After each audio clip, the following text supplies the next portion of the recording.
ಆತ್ಮೀಯರೇ, ನಾನು ಡಾಕ್ಟರ್ ವೆಂಕಟರಮಣ ಸ್ವಾಮಿ ಸ್ವಾವಲಂಬಿ ಟ್ರಸ್ಟ್ನ ಯೂಟ್ಯೂಬ್ ಚಾನಲ್ಗೆ ತಮ್ಮೆಲ್ಲರಿಗೂ ಆದರದ ಸ್ವಾಗತವನ್ನು ಬಯಸ್ತೇನೆ.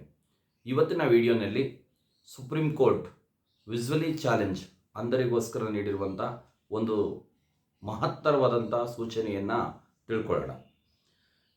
ದಿನಾಂಕ 27/8/2024 ಅಂದರೆ ಆಗಸ್ಟ್ 27ರಂದು ಸುಪ್ರೀಂ ಕೋರ್ಟ್ ಉಚ್ಚ ನ್ಯಾಯಾಲಯ PIL ಪಬ್ಲಿಕ್ ಇಂಟ್ರೆಸ್ಟ್ ಲಿಟಿಗೇಷನ್ ಸಾರ್ವಜನಿಕ ಇಚ್ಛಾಶಕ್ತಿ ದಾವೆಯನ್ನು ಆಧರಿಸಿ ದಿನನಿತ್ಯದ ವಸ್ತುಗಳಾದಂಥ ಮೆಡಿಸಿನ್ಸು, ಔಷಧಿಗಳು, ಕನ್ಸ್ಯೂಮರ್ ಪ್ರಾಡಕ್ಟ್ಸು, ಗ್ರಾಹಕ ಉತ್ಪನ್ನಗಳು, ಟಿಕೆಟ್ಸು ಇವುದರ ಮೇಲೆ ಬ್ರೈಲ್ ಲೇಬಲನ್ನು ಹಾಕಬೇಕು ಅನ್ನೋದು ಇದು ತುಂಬ ಸ್ವಾಗತಾರ್ಹವಾದಂಥ ವಿಷಯ. ವಿಜುವಲಿ ಚಾಲೆಂಜ್ಡ್ ಅಂದರೆ ಅಂಧರು ದಿನನಿತ್ಯದ ಜೀವನದಲ್ಲಿ ಒಂದಷ್ಟು ಸವಾಲುಗಳನ್ನು ಫೇಸ್ ಮಾಡ್ತಾಯಿದ್ರು. ಅದರೊಳಗೆ ಒಂದು ಮೆಡಿಸಿನ್ ಪ್ರಿಸ್ಕ್ರಿಪ್ಷನ್ಸ್ ಅಂದರೆ ವೈದ್ಯಕೀಯ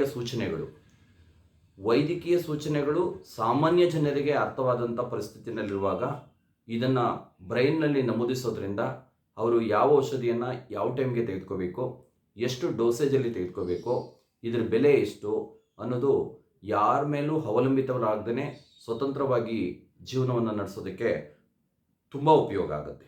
ಎರಡನೇದು ಕನ್ಸ್ಯೂಮರ್ ಪ್ರಾಡಕ್ಟ್ಸು ಅಂದರೆ ಗ್ರಾಹಕರ ಉತ್ಪನ್ನಗಳು. ಕನ್ಸ್ಯೂಮರ್ ಪ್ರಾಡಕ್ಟ್ಸ್ ಅಂತಂದರೆ ದಿನನಿತ್ಯದಲ್ಲಿ ಬಳಸುವಂಥ ವಸ್ತುಗಳು, ಅದು ಸೋಪ್ಸ್ ಆಗಿರ್ಬೋದು, ಕಾಸ್ಮೆಟಿಕ್ಸ್ ಆಗಿರ್ಬೋದು, ಪೆನ್ನು, ಪೆನ್ಸಿಲ್ಸು, ಈ ಥರದ ವಸ್ತುಗಳಾಗಿರ್ಬೋದು, ಬುಕ್ಸು ಈ ಥರದವಾಗಿರ್ಬೋದು. ಇಂತಹ ಉತ್ಪನ್ನಗಳ ಮೇಲೆ ಬ್ರೈಲ್ ಲೇಬಲನ್ನು ಮಾಡೋದರಿಂದ ಅವರೇ ನಿರ್ಧಾರವನ್ನು ತೆಗೆದುಕೊಳ್ಳೋದಕ್ಕೆ ತುಂಬ ಸೂಕ್ತವಾಗುತ್ತೆ ಅನ್ನೋದು ನನ್ನ ಆಶಯ. ಹಾಗೆ ನಮ್ಮ ಜೀವನದಲ್ಲಿ ವ್ಯವಹಾರವನ್ನು ಇಂಡಿಪೆಂಡೆಂಟಿಗೆ ಆತ್ಮವಿಶ್ವಾಸದಿಂದ ನಡೆಸಬೇಕು ಅಂತಂದರೆ ರೂಪಾಯಿ ನೋಟುಗಳನ್ನು ನಾವು ಬಳಸ್ತೀವಿ.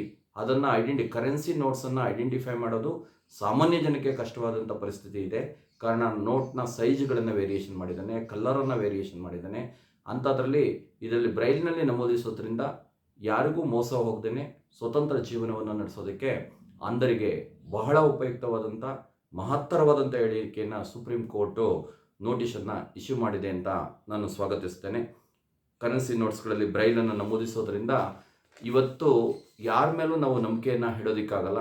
ಮಾನವೀಯ ಮೌಲ್ಯಗಳು ಕಳಚಿರುವಂಥ ಸಂದರ್ಭದಲ್ಲಿ ಈ ಒಂದು ನಿರ್ಧಾರವನ್ನು ತೆಗೆದುಕೊಂಡಿರೋದು ಒಂದಷ್ಟು ವಿಜುವಲಿ ಚಾಲೆಂಜ್ಡ್ ಜನಗಳಿಗೆ ಸ್ವತಂತ್ರ ಜೀವನವನ್ನು ನಡೆಸೋದಕ್ಕೆ ಸಹಾಯ ಆಗುತ್ತೆ.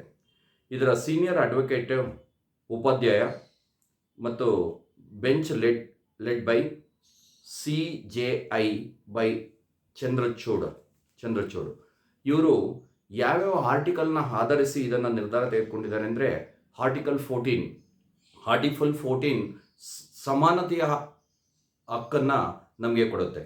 ಆರ್ಟಿಕಲ್ 16 ಉದ್ಯೋಗ ಸಮಾನತೆಯ ಹಕ್ಕನ್ನು ನೀಡುತ್ತೆ. ಆರ್ಟಿಕಲ್ 19 ಅಭಿವ್ಯಕ್ತ ಸ್ವಾತಂತ್ರ್ಯವನ್ನು ಕೊಡುತ್ತೆ. ಆರ್ಟಿಕಲ್ 21 ವೈಯಕ್ತಿಕ ಸ್ವತಂತ್ರತೆಯ ಬಗ್ಗೆ ನೀಡುತ್ತೆ. ಇಷ್ಟನ್ನೆಲ್ಲ ಆಧರಿಸಿ ಒಂದು ಅತ್ಯುತ್ತಮವಾದಂತಹ ಸೂಚನೆಯನ್ನು ಸುಪ್ರೀಂ ಕೋರ್ಟ್ ನೀಡಿದೆ. ಒಂದಷ್ಟು ಅಂಧರಿಗೆ ಇದು ಸ್ವತಂತ್ರ ಜೀವನವನ್ನು ನಡೆಸೋದಕ್ಕೆ ಭಾಳ ಸೂಕ್ತ ಆಗುತ್ತೆ. ಇನ್ನು ಮುಂದಿನ ದಿನಗಳಲ್ಲಿ ಇದನ್ನು ಬಳಸ್ಕೊಳ್ಳಿ ಅಂತ ಹೇಳ್ತಾ ನನ್ನ ಈ ವಿಡಿಯೋನ ಮುಗಿಸ್ತೀನಿ. ಧನ್ಯವಾದಗಳು.